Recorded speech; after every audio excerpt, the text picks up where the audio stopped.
Untuk mencerdaskan kehidupan bangsa seperti amanat dalam Undang-Undang Dasar 1945, maka semua anak tentu harus sekolah menempuh jenjang pendidikan yang ada.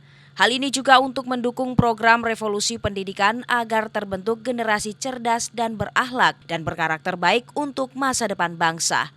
Karena itu pemerintah Kota Makassar mengharapkan agar seluruh anak yang ada di ibu kota Provinsi Sulawesi Selatan ini dapat bersekolah. Terlebih didukung oleh hadirnya Perda Penyelenggaraan Pendidikan mewajibkan Pemkot Makassar untuk menyediakan serta memberi ruang bagi anak-anak khususnya di Kota Makassar mendapatkan pendidikan yang layak.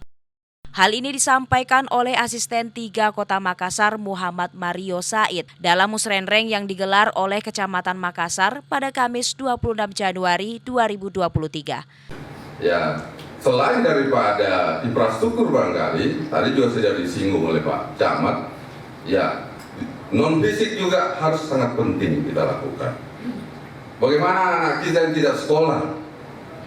Ya, ini harus ada datanya supaya Dinas Pendidikan itu bisa mencarikan solusi. Apa kira-kira yang bisa mentreatment itu sehingga anak-anak itu bisa sekolah semua? Karena sayang anak kita. Kalau kita ini sudah menjadi kota dunia, harusnya tidak ada lagi anak-anak yang tidak sekolah. Bagaimana pendekatan kita dengan anak-anak jalanan yang ada?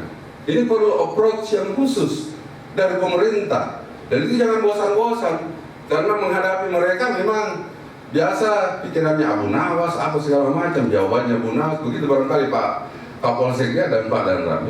Tapi kita jangan bosan-bosan untuk melakukan approach pendekatan kepada mereka. Apa sih maunya? Apa sih maunya mereka? Upaya masif untuk mengedukasi para orang tua untuk memberikan pendidikan yang layak sebagai bagian dari pemenuhan hak anak harus terus digalakan. Terlebih Wali Kota Makassar memiliki visi dan misi yang kuat untuk program revolusi pendidikan. Ical Sahrir, Fajar TV dan Fajar Radio melaporkan.